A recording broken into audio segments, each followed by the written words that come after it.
Uzgidromet ertaga 28-may kuniga ob-havo ma'lumotlarini e'lon qildi. Assalomu alaykum, hurmatli tomoshabin, kanalimizga xush kelibsiz. Videodan to'liq xabardor bo'lishni istasangiz, kanalimizga obuna bo'lib, video roliklarimiz ostiga bir dona like va podpisatsiya tugmachalarini bosib qoldiring.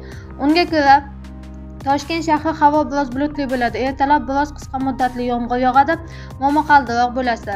Ayrim joylarda chang to'zonlar bilan kuzatilishi mumkin. Harorat kechasi 16-18 gradus, kunduzi 26-28 gradus iliq bo'ladi. Qoraqalpog'iston Respublikasi Xorazm viloyatida havo biroz bulutli bo'ladi, yog'ingarchilik kutilmaydi. Harorat kechasi 12-17 gradus, kunduzi 27-32 gradus iliq bo'ladi. Buxoro va Navoiy viloyatlarida havo biroz bulutli bo'ladi, yog'ingarchilik kutilmaydi. Ba'zi joylarda chang to'zonlar kuzatilishi mumkin. Harorat kechasi 12-17 gradus, kunduzi 22-27 gradus iliq bo'ladi. Toshkent, Sirdaryo, Jizzax, Samarqand viloyatlari havo biroz bulutli bo'ladi.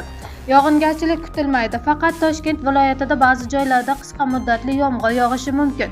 Momaqaldiroq bo'lishi mumkin. Ayrim joylarda chang to'zonlar bilan kuzatilishi mumkin. Harorat kechasi 13-18 gradus, kunduzi 23-28 gradus iliq bo'ladi. Qashqadaryo va Surxondaryo viloyatlari havo biroz bulutli bo'ladi, yog'ingarchilik kutilmaydi. Harorat kechasi 15-20 gradus, kunduzi 30-35 gradus iliq bo'ladi. Andijon, Namangan, Farg'ona viloyatlari havo biroz bulutli bo'ladi. Ba'zi joylarda qisqa muddatli yomg'ir yog'ishi, momaqaldiroq bo'lishi mumkin. Harorat kechasi 13-18 gradus, kunduzi 23-28 gradus iliq bo'ladi.